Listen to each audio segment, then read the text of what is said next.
Shalom. First and foremost, I want to give all praises, honor, and glory to Yahweh, Bahasham, Yahweh Shai, Bahasham, Racha Kwadash. Double honors to the elders and the apostles of Great Millstone, and peace and blessings to the elect. And today we're going to go into Ezekiel, the 19th chapter, which is fairly straightforward chapter. It's really dealing with a parable slash, lamentation that the Lord had Ezekiel put forth concerning Israel.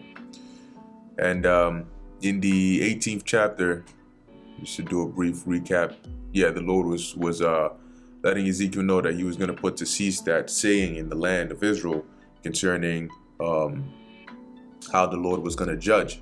All right, meaning that the Lord by the mouth of Ezekiel said that he would judge everybody according to their actions, so to deal fairly. But in any case, this is Ezekiel 19 verse 1. Moreover, take thou up a lamentation for the princes of Israel, and say, what is thy mother? A lioness? She lay down among lions. She nourished her whelps among young lions. Now keep in mind, this saying is supposed to be parabolic, like it's supposed to be metaphorical to represent something else. And typically in these sayings, the goal is not for every part of it to be, a one-to-one relationship with some, concept here. But the main point here is the Lord is making an overall, he's pushing an overall idea, concerning Israel. So, as it says here, moreover, take thou up a lamentation for the princes of Israel, being the princes of Israel really being, of course, the Israelites, but you have like the heads, the rulers and so on and so forth. And say, what is thy mother? A lioness. She lay down among lions. She nourished her whelps among young lions, which the mother here, this lioness, represents Israel. It says she brought up one of her whelps, and the whelp is the child, right? The cub of the lioness. And it became a young lion, and it leaned to catch the prey, or Slakia learned to catch the prey. It devoured men. So the Lord is using the analogy of lions to describe Israel. So in this case, just like a cub, grows up and it learns, because that's what if you watch, like, for example, how lions, move, the cubs eventually, when they're young, obviously the parents hunt, really the females. But when it gets to the point where the cub starts to grow, eventually they take the cubs on the hunts, so the cubs can learn how to hunt and catch prey, and so on and so forth. So as it says here, and it became a young lion, and it learned to catch the prey. It devoured men. Now these cubs that became young lions are really representing the kings of Israel, but in this parable, it's more so focusing on the sons of Josiah, the ones that came up after Josiah, and we're going to see why. Second. All right. So as it says here, verse 3, and she brought up one of her whelps. It became a young lion, and it learned to catch the prey. It devoured men. The nations also heard of him. He was taken in their pit, and they brought him with chains onto the land of Egypt. And basically, this was when this is dealing with Jehoahaz, because ultimately what ended up happening to him was when the Pharaoh Necho came up into the land after he had killed Josiah in battle, he ended up deposing Jehoahaz and actually taking him to Egypt. And let's get that real quick here. So like I mentioned, that's why the Lord said it's a lamentation. It's like a saying. It's a parable. That's representing something else. Let's see, 2 Kings 23. Oh, whoa. There we go. This is the book of 2 Kings, chapter 23, verse 30. And his servants carried him in a chariot dead from Megiddo. This is dealing with Josiah. and brought him to Jerusalem, and buried him in his own sepulchre. And the people of the land took Jehoahaz, the son of Josiah, and anointed him, and made him king in his father's stead. Jehoahaz was 23 years old when he began to reign, and he reigned 3 months in Jerusalem. And his mother's name was Hamutal, the daughter of Jeremiah of Libnah. And he did that which was evil in the sight of the Lord Yahweh, according to all that his fathers had done. And they pretty much all of them did that, him, Eliakim, Jehoiakim, Zedekiah, right? Verse 33, and Pharaoh Necho put him in bands in Riblah, in the land of Hamath, that he might not reign in Jerusalem, and put the land to a tribute of 100 talents of silver and a talent of gold. And Pharaoh Necho made Eliakim, the son of Josiah, king in the room of Josiah his father, and turned his name to Jehoiakim, and took Jehoahaz away, and he came to Egypt and died there.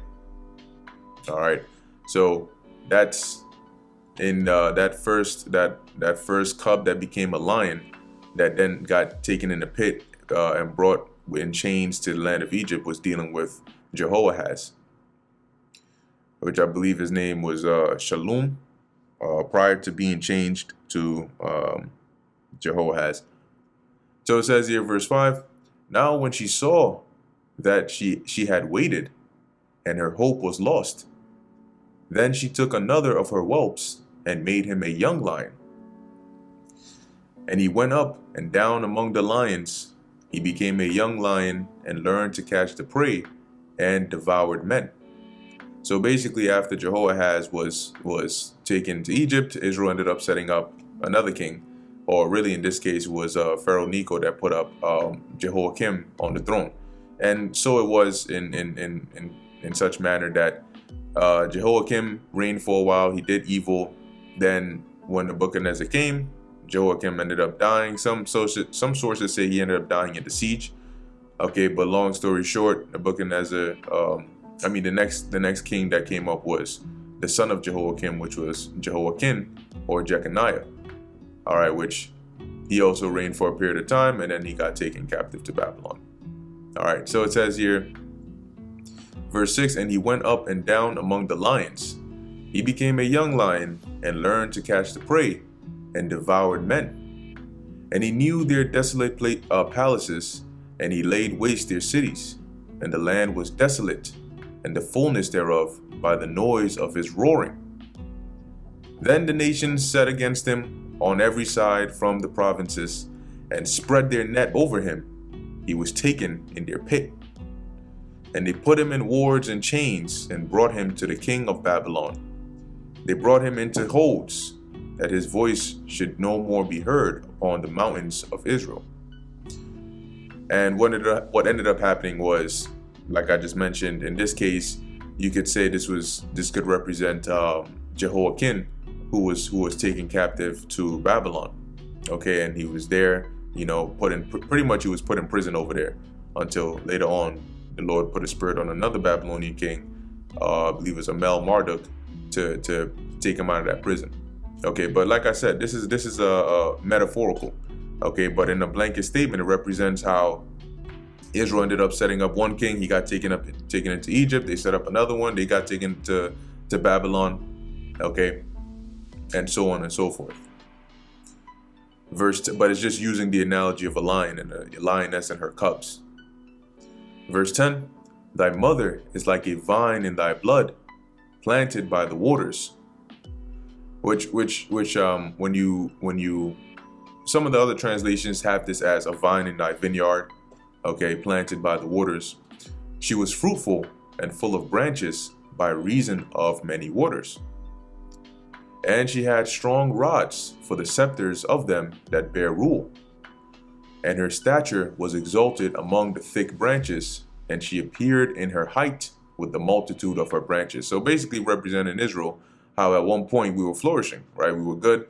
The Lord was taking care of us. That's that vine that was fruitful, by reason of the many waters, the The rods were strong, right? It says for the scepters of them that bear rule. So you had different rulers, kings, and so on and so forth that came from us. Okay. It says here, verse 12, but she was plucked up in fury. She was cast down to the ground, and the east wind dried up her fruit. Her strong rods were broken and withered, and fire consumed them. So this represents the turn of fate that pretty much that befell Jerusalem. Because ultimately what happened after flourishing and doing good, I think in Ezekiel 17, the saying the Lord gave, Israel started going off. So in the Lord's wrath, he basically took all that goodness away and turned it to evil. And that's why here this tree, this vine went from flourishing and all that to now being cast down, dried up, having the rods, the branches broken and withered away and being consumed with fire. And what ended up happening in actuality, it got besieged. People were killed. The wall was destroyed. The wall was broken down. Cities broken down. And the place was pretty much left desolate and burnt. Verse 13, and now she is planted in the wilderness in a dry and thirsty ground. A fire is gone out of a rod of her branches, which hath devoured her fruit, so that she hath no strong rod to be a scepter to rule. This is a lamentation and shall be for a lamentation. Okay, and basically after Jerusalem got destroyed, Israel got taken captive, right, into Babylon to be captives over there. All right, that's that, being planted in the wilderness, taken from that rich, good area to a different location, okay, and serving in captivity over there. Okay, and as it says here, a fire going out of a rod of her branches, which hath devoured her fruit. So she hath no strong rod to be a scepter to rule, right? Because now we were all captives, and that was pretty much the last time we had, like a kingdom per se, where you had a king actually sitting on the throne, ruling, and so on and so forth. Because even when you go into the time of the Greeks, the time of the Romans, we had a high priest, and all of that. But to have an actual king like we did in the ancient world, that wasn't the case. Although we know ultimately the true king is Yahushua. But that's pretty much it for Ezekiel 19. Like I mentioned, it's a lamentation. It's written in a parabolic way, but it's just to represent the situation of Israel at this time. All right, so with that, Lord willing, this is edifying to the elect. In closing, I want to give all praises, honor, and glory to Yahweh, Bahasham, Yahushai, Bahasham, Rekha, Kudash. And until next time, Shalom.